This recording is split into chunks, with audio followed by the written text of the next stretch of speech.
የዛሬው የፊልማችን ታሪክ በሁለተኛው የዓለም ጦርነት ወቅት ስለነበረ አንድ ወታደር የሚተርክ ሲሆን ወታደሩ እየተንከራተተ አንዲት መነኩሴ ብቻዋን ቀርታ ወደምትኖርበት ደሴት ላይ መጥቶ ያርፋል። አሁን በዚህ ሁኔታ ውስጥ ሁለቱ ብቻቸውን ማንም ምንም በሌለበት እንዴት ራሳቸውን በሕይወት እንደሚያቆዩ በዚህ ታሪክ ውስጥ እናያለን። የፊልማችን ታሪክ ሲጀምር ክላርክ የተባለ ወታደር በአንዲት አነስተኛ ጀልባ ውስጥ ተቀምጧል።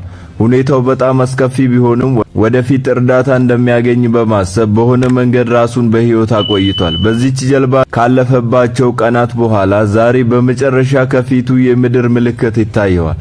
ይህን ሲያይ በጣም ይደሰታል። እናም ወዲያውኑ ጀልባዋን ወደዛው መንዳት ይጀምራል። ነገር ግን ይህ የጠላት ወጥመድ ሊሆን ይችላል ብሎ ስለፈራ ጀልባውን በጣም በዝግታ ዳርቻ ላይ አቁሞ በጥንቃቄ ወደፊት ይራመዳል። እዛም አንድ ቤተክርስቲያን ይመለከታል። አሁን ክላርክ ሰው በሌለበት ደሴት ላይ ቤተክርስቲያን እንዴት ሊኖር ይችላል ብሎ ይገረማል። ነገር ግን ሰው ሊደርስበት በማይችሉት ቦታዎች ሁሉ ፈጣሪ ቀድሞኑ እንደሚገኝ ረስቶ ነበር። ለማንኛውም ወደ ቤተክርስቲያኑ ሲጠጋ አንዲት መነኩሴ ግቢውን እየጠረገች ስትወጣ ያያል። እርሷም ክላርክን በድንገት እዛው ቆሞ ስታየው በጣም ደንግጣ ይቅርታ ትጠይቀዋለች። ጠላት የመጣባ መስሏት ነበር። ክላርክ ግን አትፍሪ፣ እኔ ጃፓናዊ አይደለሁም ይላታል። እርሷም ትረጋጋና ወደ ውስጥ እንዲገባ ትጋብዘዋለች። ክላርክ እዛ የአንድ ሰው መቃብር ያያል። ነገር ግን የማን እንደሆነ አይጠይቅም።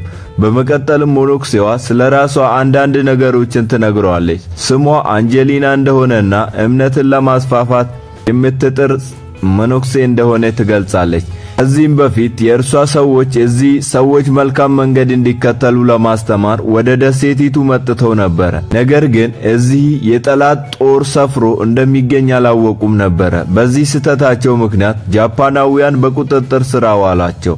ፋዘር ጆን ስለዚህ ጉዳይ ሲሰሙ ወደ ሰዎቻቸው ለመሄድ ወሰኑ። ነገር ግን በእድሜ መግፋት ምክንያት ብቻቸውን መጓዝ አይችሉም ነበረ። ስለዚህ እኔ አብሬያቸው ለመምጣት ተስማማው። ነገር ግን እኛ እዚሁ እስክንደርስ ድረስ እነዛ ሰዎች የእኛን ሰዎች ይዘዋቸው ሄደው ነበረ።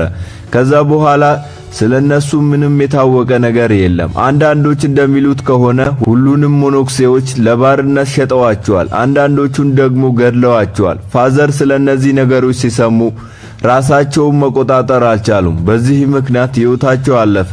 ወደዛ መቃብር እያመለከተችም በገዛ እጄ እዛ የቀበርኳቸው እኔው ነኝ ትላለች።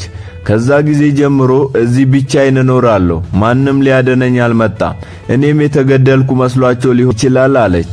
በመቀጠል ክላርክ የራሱን ታሪክ መናገር ይጀምራል። እርሱ የአሜሪካ የባህር ኃይል እንደሆነና መርከባቸው በጠላቶች ጥቃት እንደደረሰበት ይነግራታል። ነገር ግን እድለኛ ስለነበር እርሱ እንደተረፈና እንዲሁም አንዲት ጀልባ እንዳገኘ ይነግራታል። በዚህም ምክንያት ዛሬ እዚህ በሕይወት ከፊትሽ ተቀምጫለሁ ይላታል።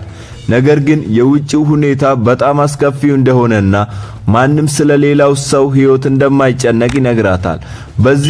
እርሷንም በዚህ ደሴት ላይ ለዚህ ሁሉ ጊዜ እንዴት ራስሽን በሕይወት ማቆየት እንደቻልሽ ይገርመኛል ይላታል። መነኩሴዋ ትስቃለች እንጂ ምንም መልስ አትሰጥም። ከጥቂት ጊዜ በኋላ ሁለቱም የሚበላ ነገር ለመፈለግ ይጀምራሉ። ክላርክ ይረዳታል። ተራራ ላይ ወጥቶ ጥቂት ኮኮናት ከሰበሰበ በኋላም ለመነኩሴዋ ይሰጣታል። በዛው ሂደት ውስጥ እዛ አንድ ዋሻ ያገኛሉ። ነገር ግን ወደ ውስጥ የሚገባው በሌላ ቀን ነው በማለት ያስባሉ። ለአሁን ግን ጠንከር ያለ ምግብ ያስፈልገናል በማለት በዛው ቅጽበት በባህር ውስጥ የምትዋኝ አንዲት ኤሊ ክላርክ ይመለከታል። እሷን ለመያዝ በጀልባው ላይ ይቀመጣል። መነኩሴዋንም እንድትቀመጥ ይነግራታል። አሁን ሁለቱም እሷን መከተል ይጀምራሉ። ነገር ግን ይህ ቀላል አልነበረም። ክላርክ በዚህን ጊዜ ውሃ ውስጥ ወድቆ ነበረ። በመጨረሻ ግን ይይዛታል። ከዛም አብስለው ይበላታል። በምግብ ወቅት ክላርክ በዚች ጀልባ 300 ማይል እንደተጓዘም ይነግራታል። ነገር ግን ይህን ጦርነት በቅርቡ እንደሚያበቃ ያምን እንደነበር ይነግራታል። ራሱንም በተመለከተ የ14 ዓመት ልጅ ሆኖ እናትና አባቱ ሞተውበት ወላጅ አልባ ሕፃናት ማሳደጊያ ውስጥ እንደነበረና ከዛም በኋላ አገሩ ለማገልገል የጦር ሰራዊቱን ለመቀላቀል እንደወሰነ ይነግራታል። በሌላ በኩል ደግሞ መነኩሴዋ እሷም እንደዚሁ ወላጅ አልባ ለነበረችና ነገር ግን ሁሉ ጊዜ ወደ ፈጣሪ መቅረብ ትፈልግ ስለነበር ሰዎች ወደ ቅን መንገድ ለመምራት ሞኖክሴ መሆንን እንደመረጠች ትነግረዋለች። በዚህ ስራዬ በጣም ደስተኛ ነኝ ትላለች። በዚህ መሃል ክላርክ ከእሷ ጋር የፍቅር ጨዋታ ለማድረግ ይሞክራል። እርሷ ግን ነገሩን ችላ ትለዋለች። በዛም ቅጽበት ሰማይ ላይ አንድ ነገር ይመለከታሉ። የጃፓን ተዋጊ አውሮፕላኖች ይታያሉ። በምንም መንገድ ከእነሱ ማምለጥ አለባቸው። ካዩአቸው ሁለቱንም ይገድሏቸዋል። ስለዚህ ክላርክ ዛሬ ጠዋት ስላገኘው ዋሻ ለሞኖክሴዋ ይነግራል። እዛ ቢቆዩ ደህንነታቸው የተጠበቀ ይሆናል። ሁለቱም ወደ ተራራው እየሮጡ በመሄድ በዋሻው ውስጥ ይሸሸጋሉ። ከጥቂት ጊዜ በኋላ ክላርክ ወደ ውጪ ሲመለከት ጠላቶች ደሴቱን በሙሉ አቃጥለውት ነበር። በየቦታው እሳት ይነዳል። ቤተክርስቲያኑም ወድሟል። የቀረው አመድ ብቻ ነበረ። ይህን ስታይ ሞኖክሴዋ በጣም ታዝናለች። ክላርክ በዚህ ሁኔታ ልትተርፊ አትችይም ነበር ይላታል። በዚህ መሃል ብዙ የጃፓን ወታደሮች ወደ ደሴቱ ሲገቡ ይመለከታሉ።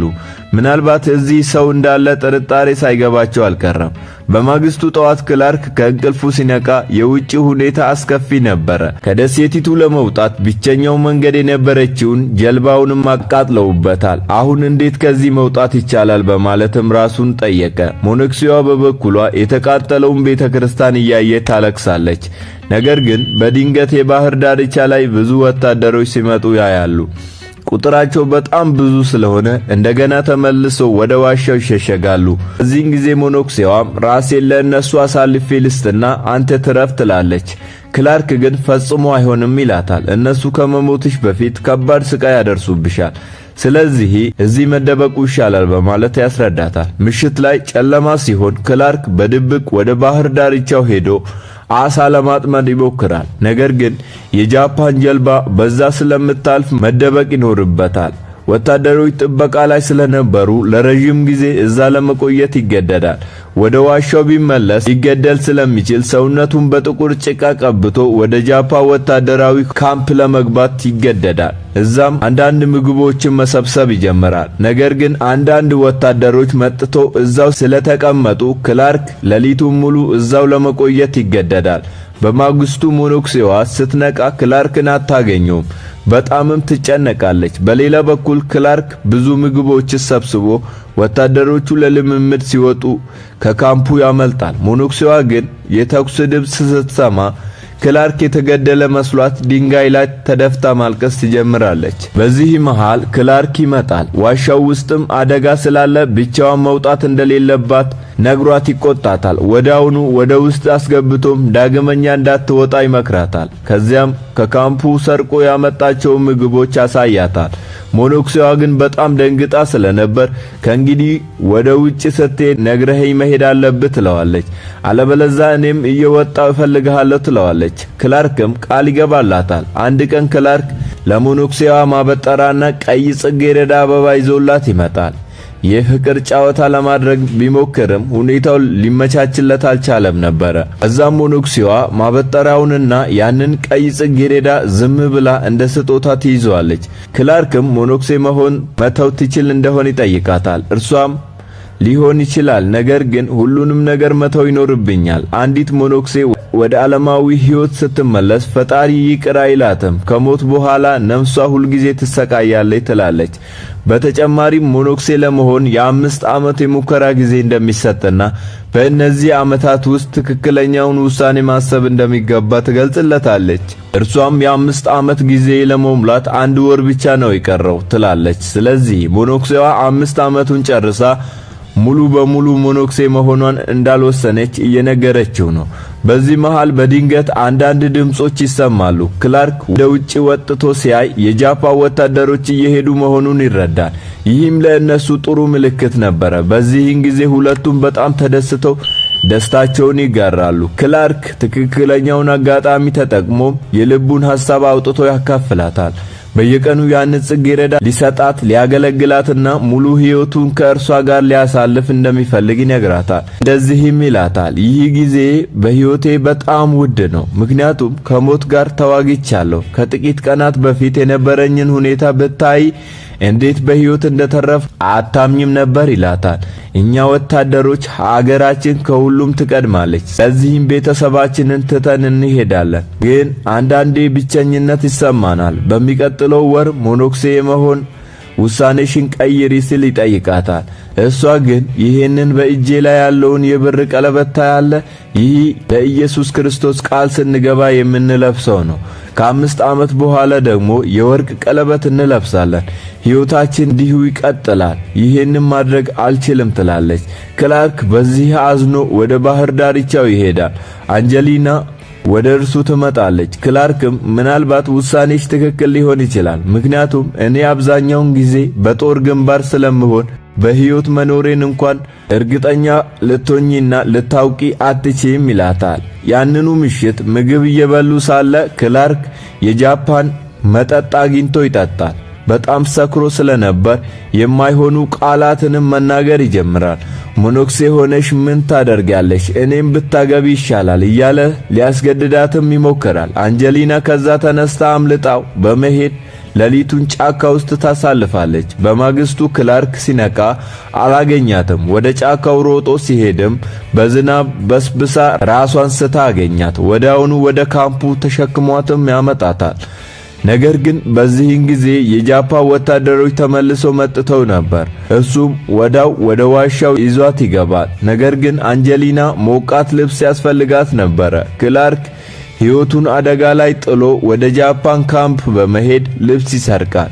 በዛ መሃል አንድ ወታደር ስለሚያየው ክላርክ ሊገድለው ይገደዳል። ጥርጣሬ እንዳይኖርም ሬሳውን ወስዶ በባህር ዳርቻ ላይ ይቀብረዋል። ከዛም ልብሱን ይዞ መጥቶ ለአንጀሊና ያለብሳታል። ከ2 ቀን በኋላ ስትነቃ ልብሷን መቀየሩን አይታ ትገረማለች። ክላርክ ልትሞት ደርሳ ስለነበር ልብሷን እንደቀየረላት ነግሮ ይቅርታ ይጠይቃታል። እርሷም የሸሸሁት ባንተ ምክንያት ሳይሆን ትናንት ማታ የተናገርካቸውን ቃላት መስማት ስለከበደኝ ነው በማለት ይቅር ትለዋለች። በዚህ መሃል በድንገት የተኩስ ድምጽ ይሰማል። ክላርክ ወታደሮቹ ተመልሶ እንደመጡ ይነግራታል።